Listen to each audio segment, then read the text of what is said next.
What if I told you that over 2,500 years ago, before microscopes, before brain scanners, before neuroscience even existed as a word, Buddha sat down and mapped the human mind in more detail than anything modern science has produced today? The world's top neuroscientists are studying consciousness. They have billion-dollar brain scanners. They have fMRI machines that can watch your neurons fire in real time. They have decades of research. And they still cannot answer the most basic question of all. Why does experience feel like anything at all? But here is what is extraordinary. When you open the Abhidhamma, the Buddha's third and most advanced teaching, you find a complete psychological system, one that identifies 89 distinct types of consciousness, 52 precise mental factors, a cognitive process that unfolds in 17 exact stages, a map of the subconscious mind, a framework for emotion, attention, intention, and liberation. All of it, written before the birth of Christ. We are going to place Buddhist Abhidhamma and modern neuroscience side by side, point by point, and ask, are these two systems describing the same reality? The answer is going to change the way you see your own mind. Before we compare anything, let me give you a foundation, because most people have heard of the Buddha's teachings, but very few know about the Abhidhamma. The Buddhist scriptures are divided into three collections called the Tripitaka, meaning three baskets. The first basket, the Vinaya, is the code of discipline for monks. The second basket, the Suttas, contains the Buddha's conversations and teachings, the stories, the parables, the famous discourses on suffering and compassion. But the third basket, the Abhidhamma, is different from anything else ever written in human history. The word Abhidhamma means the higher teaching or the supreme Dhamma, and what it contains is not stories, not parables, not advice. It is a rigorous, systematic analysis of ultimate reality itself. The Abhidhamma asks, what is the mind? Not metaphorically, not philosophically, but actually, what is it made of? How fast does it move? What are all its possible states? What causes suffering at the deepest level? And what is the exact path to freedom? According to the Abhidhamma, there are only four ultimate realities, called Paramatha Dhammas. Number 1, Kitha, consciousness itself, the bare knowing of an object, pure awareness. The Abhidhamma identifies 89 distinct types of consciousness, each one arising, doing its work, and passing away in less than a fraction of a second. Number 2, Chetasika, mental factors. These are the 52 qualities that color every moment of consciousness. Greed is a Chetasika. Compassion is a Chetasika. Attention, intention, wisdom, hatred, joy, all Chetasikas. They arise with consciousness and shape its moral quality. Number 3, Rupa, material reality. The physical world, your body, your brain, all matter, broken down into 28 distinct material phenomena, all arising from 4 great elements. Number 4, Nibbana, the unconditioned, the only reality that does not arise and does not pass away, the goal. Now, modern neuroscience has its own framework: neurons, synapses, neurotransmitters, brain regions, neural networks, consciousness. Here is the question: are these two frameworks looking at the same thing, from different directions? Let's find out. The first comparison is the most fundamental one. Neuroscience says the mind is what the brain does. Consciousness is produced by neurons. Think of it like a computer. The brain is the hardware, the mind is the software running on it. But here is neuroscience's deepest problem, and they admit this openly. They can explain how the brain processes information. They can watch neurons fire. They can map which brain region activates when you feel fear or love or pain. But they cannot explain why there is experience at all. Why does seeing the color red feel like something? Why doesn't all that brain processing just happen in the dark, with no inner experience? This is what philosopher David Chalmers called the hard problem of consciousness. And, as of today, neuroscience has no answer. None. Now look at what the Abhidhamma does. The Abhidhamma makes a brilliant distinction. It separates reality into nama, the mental, and rupa, the physical. These two are not the same thing. They arise together, they condition each other, but they are fundamentally distinct categories of reality. The brain, the physical organ, the neurons, the neurotransmitters, this is rupa, material reality. Consciousness, the bare knowing, the experience, this is nama, mental reality. And the Abhidhamma says, consciousness does not come from the brain. Rather, the brain and consciousness arise together, mutually conditioning each other through paticca samuppada, dependent origination. Neither creates the other. Neither exists independently of the other. This is not just philosophy. This is a completely different model of mind-body interaction. And here is what is stunning. It is the same conclusion that the field of embodied cognition in modern neuroscience is slowly arriving at.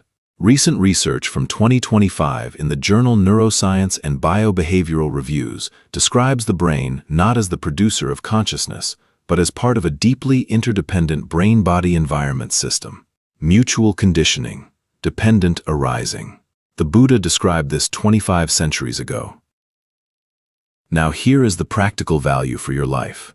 If you believe the materialist view, that you are just your brain chemistry, just neurons and hormones, then you have no real agency. You are just biology reacting. But if you understand the Abhidhamma view, that consciousness and matter condition each other, but consciousness has its own nature, its own freedom, its own capacity for purification, then you realize you can actually change your mind. Not just with medication, not just by manipulating brain chemistry, but through understanding, attention, and practice. That is the most important practical difference between these two systems. 17. In the Abhidhamma, every single moment of experience, every time your eye sees something, every time your ear hears a sound, unfolds in exactly 17 thought moments. Not 16, not 18, 17. And each of those thought moments arises, performs its function, and passes away completely before the next one begins. Here is how it works. And I want you to stay with me here, because this is the most mind-bending thing you will hear today. Right now, as you watch this video, light is hitting your eyes. Your visual cortex is processing that image. Neuroscience says this takes approximately 10 milliseconds, 1/100th of a second. But the Abhidhamma says, once that physical processing is complete, what happens in your mind in response to it is a precise sequence of 17 mental events. Listen to each one. Stage 1, 2, 3. Bhavanga. This is the life continuum. This is your baseline consciousness, flowing silently in the background like an underground river. When a sense object arrives, the bhavanga first vibrates in response, then is interrupted, then cut off. 3 stages just to wake the mind up to the incoming signal. Stage 4. Avarjana, 5-door adverting. The mind turns toward the sense door. Attention begins to move. Stage 5. Dasana, seeing consciousness arises. This is pure, bare seeing. No judgment yet. No like or dislike. Just seeing. Stage 6. Sampatichana, receiving. The mind receives the object from the seeing consciousness and passes it forward. Stage 7. Santhirana, investigating. The mind examines the object. What is this? Stage 8. Vathapana, determining. The mind classifies the object. This is a face. This is a threat. This is beautiful. This is food. Stages 9 through 15. Jhana, 7 moments of jhana. This word means running swiftly. These are the 7 impulse moments. This is where intention arises. This is where karma is made. In these 7 lightning-fast moments, the mind responds to the object. With greed, with compassion, with fear, with wisdom, with delusion. Whatever chetasikas arise in these 7 moments determine the karmic quality of the entire experience. Stages 16 and 17. Tadaramana, registration. 2 final moments where the experience is registered in the mind continuum. And then, the bhavanga flows again. 17 stages. In less time than it takes a single neuron to fire. Now compare this to neuroscience's model of sensory processing. Modern neuroscience identifies stimulus detection at the sense organ, signal transmission to the thalamus, the brain's relay center, then processing in the primary sensory cortex, then secondary processing in association areas, then integration with memory and emotion in the prefrontal cortex, then the formation of a response. Do you see the parallel? The Abhidhamma's stages of avarjana, dasana, sampatitshana, santharana, and vathapana mirror almost exactly the neuroscience stages of detection, relay, primary processing, investigation, and determination. But the Abhidhamma goes somewhere neuroscience has never gone, those 7 jhana moments. The exact identification of where, in the cognitive sequence, karma is created, where intention, greed, aversion, compassion, wisdom arise and leave their trace. Neuroscience can show you which brain regions activate during emotional processing, but it cannot show you the precise moment the intention forms. The Abhidhamma can. And here is the parallel that stopped researchers cold. The Abhidhamma describes the bhavanga as a flowing subconscious stream of life continuum, always present beneath active cognition, activated between cognitive processes, associated with the sense of personal continuity across time. In 2011, a landmark paper published in Proceedings of the National Academy of Sciences found that the default mode network, the brain's baseline activity when you are not focused on a task, is active during mind-wandering, self-referential thought, and the sense of continuous personal identity. The bhavanga, the default mode network. Different words, 2,500 years apart, describing the same thing. Now let's talk about emotions. Because this is where this gets deeply personal. Modern neuroscience understands emotion primarily through neurochemistry. Dopamine is the reward chemical. It drives seeking, craving, motivation. Serotonin regulates mood and well-being. Cortisol is the stress hormone. Oxytocin creates bonding and trust. Noradrenaline drives the fight or flight response. Beautiful research. Genuinely useful. Antidepressants are built on this understanding, and they help millions of people. But now look at what the Abhidhamma offers. There are 52 mental factors, cetasikas, that arise with every moment of consciousness and determine its quality. Let me walk you through the groups that matter most for your daily life. The 14 akusala cetasikas, the unwholesome mental factors. These are the mental factors that create suffering. They arise in consciousness and taint it, the way a drop of dye colors clear water. The 3 most important are the 3 roots of suffering: lobha, greed; attachment, craving. The mental factor that makes you cling to pleasant experiences, chase after what you want, grasp at people, objects, status, pleasure. Neuroscience is parallel, dopamine-driven reward-seeking behavior. But where neuroscience sees dopamine as value-neutral, just a chemical, the Abhidhamma identifies lobha as the root cause of suffering. Not because desire is evil, but because clinging to impermanent things creates inevitable pain. Dosa, hatred, aversion, anger. The mental factor that pushes away unpleasant experience, creates conflict, generates heat in the mind. Neuroscience's parallel, cortisol and amygdala activation, the threat response.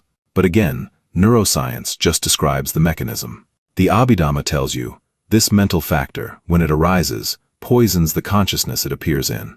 It is not just uncomfortable. It is the cause of future suffering. Moha, delusion, ignorance, confusion. The most fundamental of the 3. Moha is the mental factor of not seeing clearly, not understanding impermanence, not understanding the absence of a permanent self, not understanding how cause and effect work. Every akusala chitta, every unwholesome moment of consciousness, contains moha. It is the root beneath the other roots. And in addition to these 3 roots, the Abhidhamma identifies 11 more unwholesome mental factors, including mana, conceit; dithi, wrong view, udacha, restlessness, kukucha, worry, thena, sloth, and middha, torpor. Now here is where this becomes transformative for your life.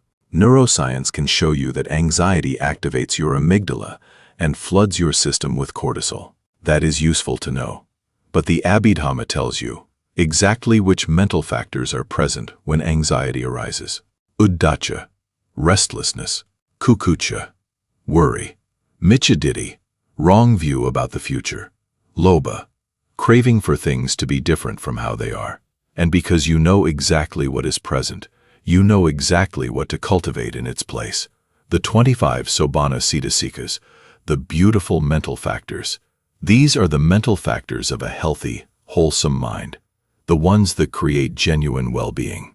Saddha, confidence and faith in the teaching, a clear, settled trust in the path. Savi, mindfulness. This one has become famous in modern psychology. But in the Abhidhamma, Saddhi is not just paying attention. It is specifically the mental factor that holds the object of meditation clearly without forgetting. Without Saddhi, no other beautiful mental factor can arise fully. Hiri, moral shame, the inner sense that causes you to recoil from harmful actions because you care about your own integrity.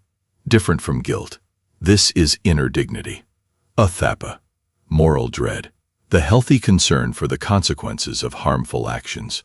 These two, Hiri and Athapa, the Buddha called the guardians of the world.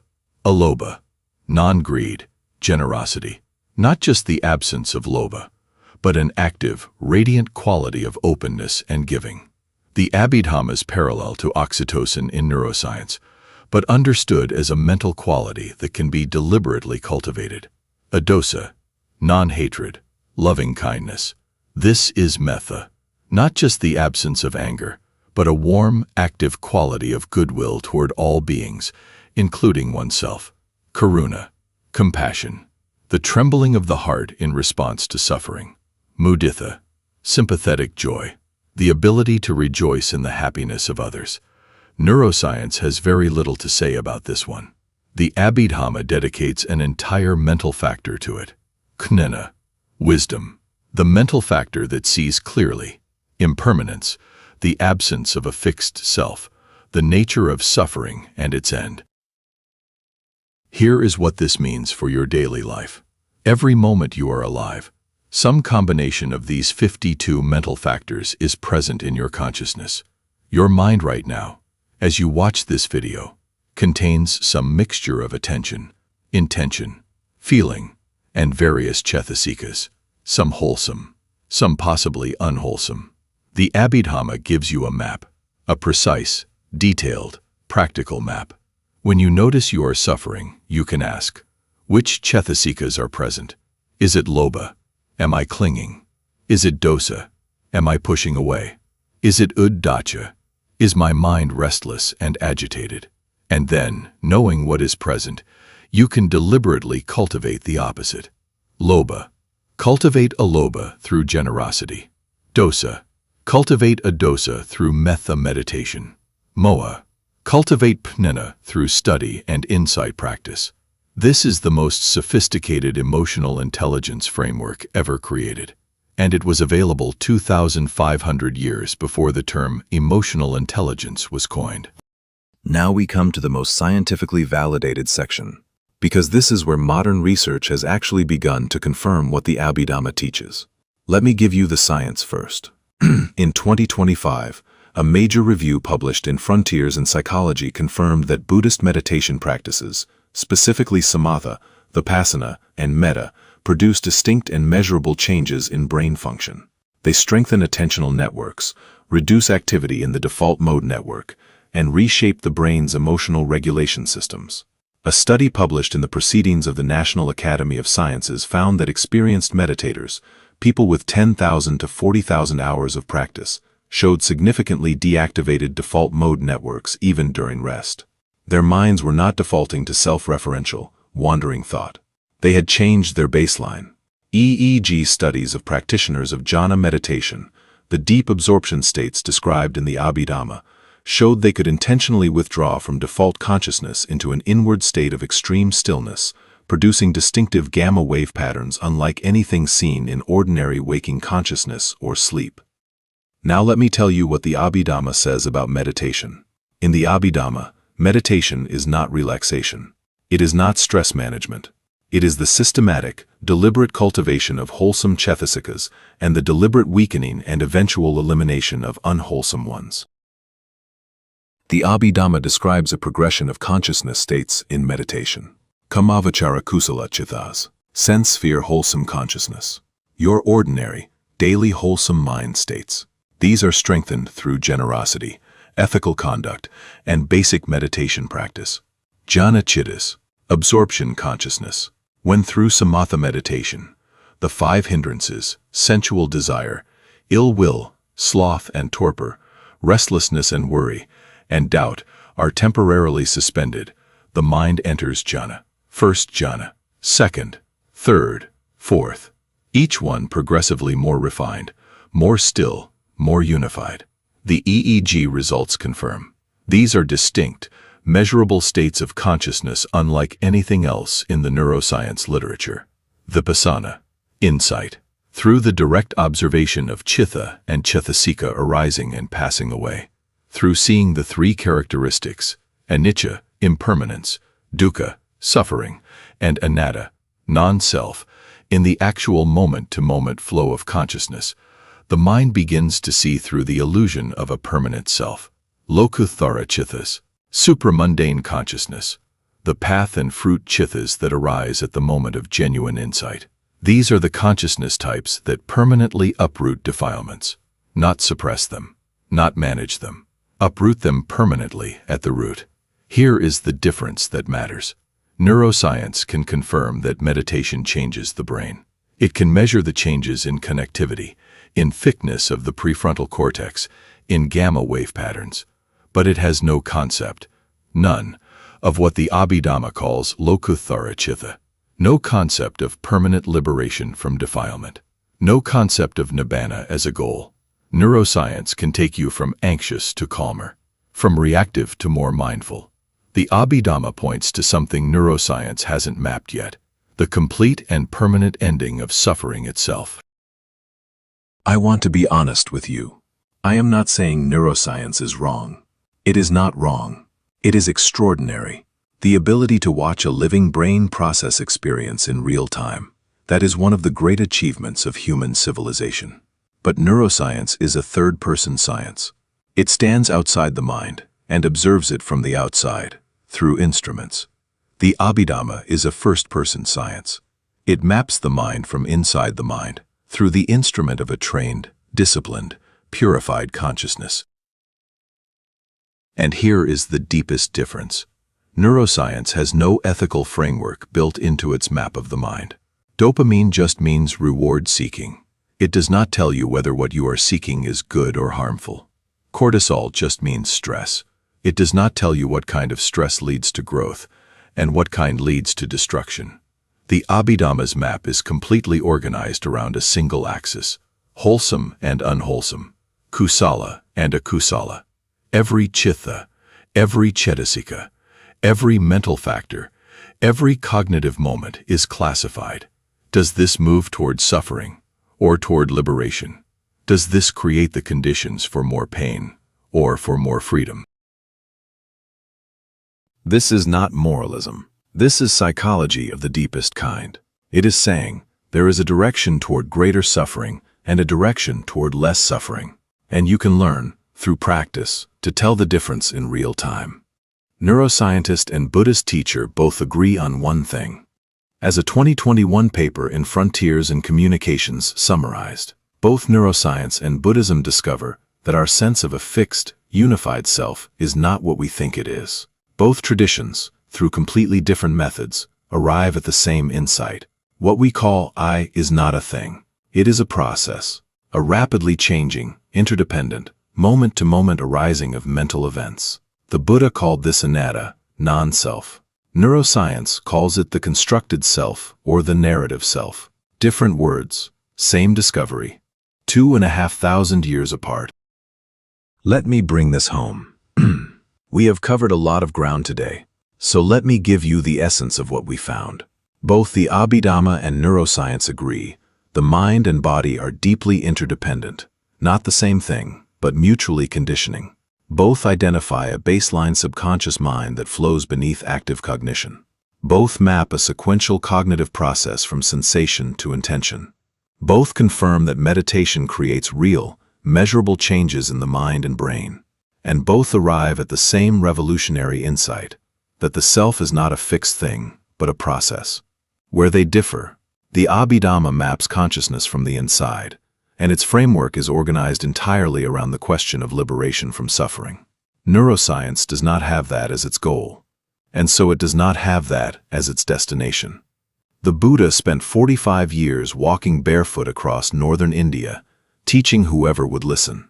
He had no equipment, no lab, no journal publications. He had something more powerful, a completely liberated mind turned inward to examine itself with perfect clarity. What he saw, the Abhidhamma, is only now being partially confirmed by the most sophisticated brain science we have. And here is what I want you to take away from today. You have a mind. It is not a mystery you have to simply live with. It is a knowable, mappable, trainable reality. The 52 Chetasikas are arising in your consciousness right now. Some wholesome, some unwholesome, some causing you suffering, some pointing toward peace. The map exists. You can learn it. You can use it. And that is the whole point of the Abhidhamma. If today's video gave you something real, something you will carry with you, please subscribe to Buddhist audiobooks, because the next video goes even deeper.